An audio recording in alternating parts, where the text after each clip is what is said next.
listening to the Thom Hartmann Program.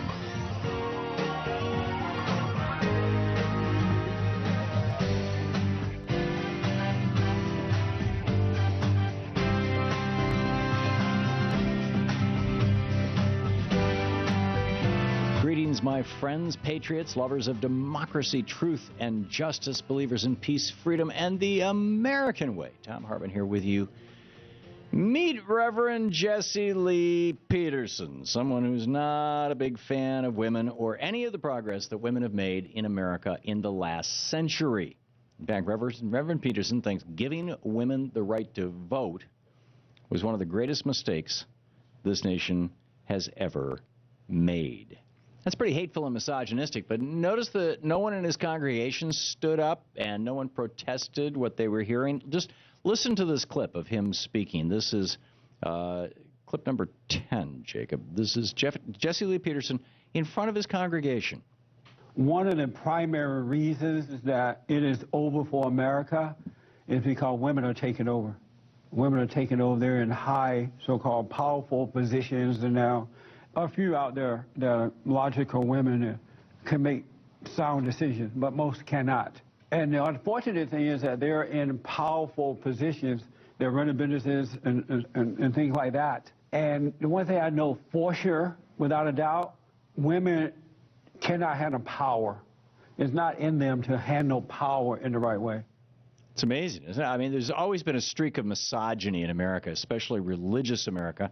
After all, in their view, Eve created original sin, right? Hang on just a second. My phone's going nuts. So it shouldn't surprise us that there's a pastor in America giving a sermon like this, or that there's a congregation in full support of it. That kind of thing happens.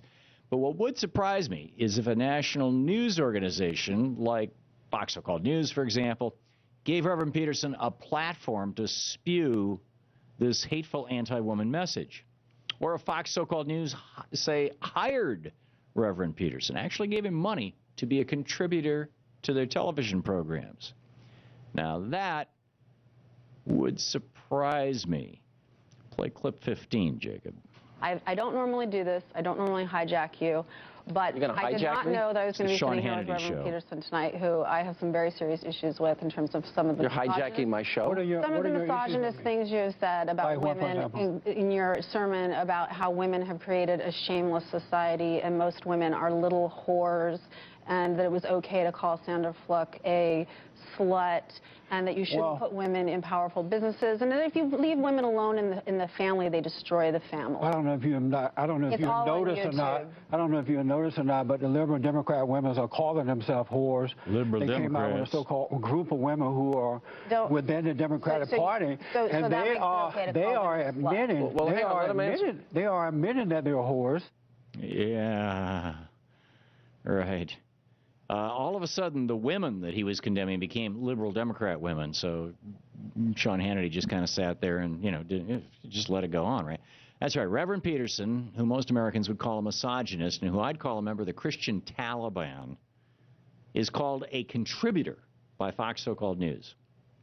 And notice here how Sean Hannity, the face of So-Called News, refuses to condemn Reverend Peterson's hateful remarks towards women. Clip 16, Jacob. And I'm okay with that. I just don't want to pay for it. No. If these women, the liberal women, want to have sex out of wedlock, they want condoms. Women are creating a shameless society, and they are destroying the family, and they shouldn't be put in powerful businesses. Address that. Women should not be in powerful businesses. I think that most people, most Americans know that liberal women are destroying the family. You said women. They hate men. They hate society as it is. That is absolutely false. It's incredible. The reason why Hannity doesn't go after Reverend Peterson is simple.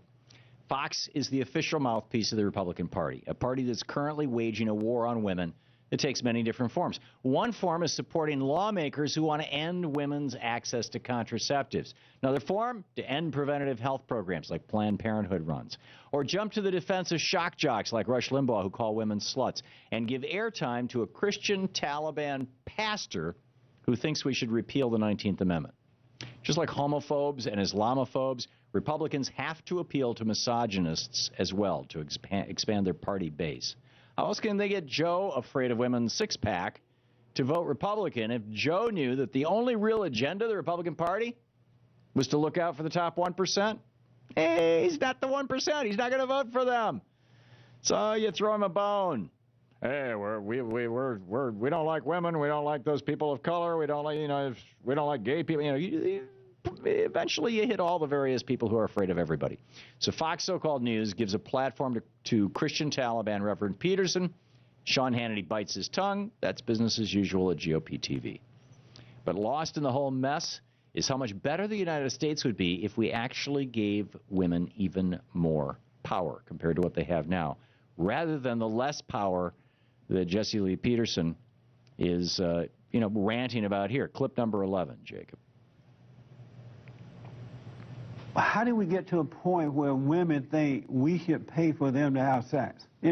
How do we get to a point they want to force us to buy them birth control? These women are fighting to make us pay for that. They want to have sex out of wedlock. They want to have abortions. They want to do this and that. And they want us to pay for it. Then here's clip 14, Jacob. Reverend Peterson preaching to the One of the greatest mistakes that America made was to allow women the opportunity to vote. We should have never turned it over to women. Right now, 50% of the voting population are women.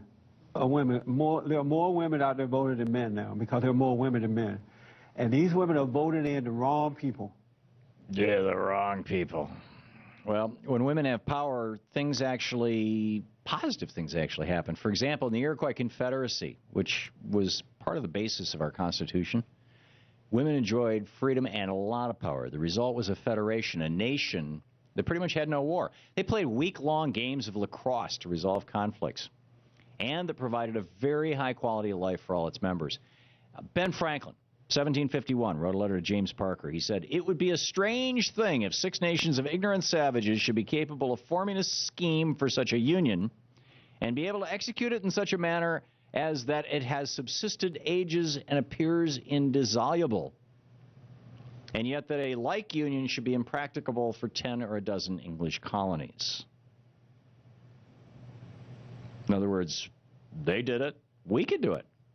What Franklin knew but didn't mention was that in the Iroquois Confederacy, in 5 of the 6 Iroquois nations, only women could vote. He and the other founders thought that must have been a mistake. They didn't realize how important it was to the Iroquois Confederacy, living for centuries in a state of peace. Iroquois women owned land. They were largely responsible for shaping the community's social, economic, and spiritual direction. And while the sachems, the tribal elders who traveled from nation to nation, were normally men, they were nominated and held to account by the women in the tribes. Compared to their colonial counterparts, Iroquois women enjoyed far more freedom and power. But America today has lost its roots and now ranks 78th in the world in female representation in government. Rwanda, which ranks first in the world, has women making up 53% of its government, and women have been instrumental in rebuilding and healing that nation, which lost a tenth of its population in just 100 days of genocide back in '94. Sweden, Finland, the Netherlands, Norway, Iceland, Denmark, Spain, Germany, Canada, the UK, the list goes on and on of nations that have more female representation in government and thus achieve better results than the United States when it comes to health care, wealth inequality, poverty reduction, and overall life satisfaction. A recent study out of the University of Oregon found that nations with more women in government even have lower carbon dioxide emissions. Another study out of the World Bank found that the higher the levels of female participation in government, the lower the levels of corruption are. So rather than trying to repeal the 19th Amendment, we should be looking into ways to give women even more power in our government. And instead of dropping bombs on backward countries where women are forced into burqas and not allowed to learn to read, we should be building schools and dropping pallets of books. Educating and politically empowering women both here in the U.S. and around the world is the key to stabilizing our population growth and producing a more egalitarian world and promoting peace.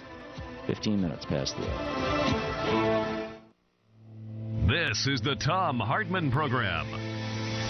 We'll be back with more of Jesse Lee Peterson. This guy is crazy, but he's on Fox, of course.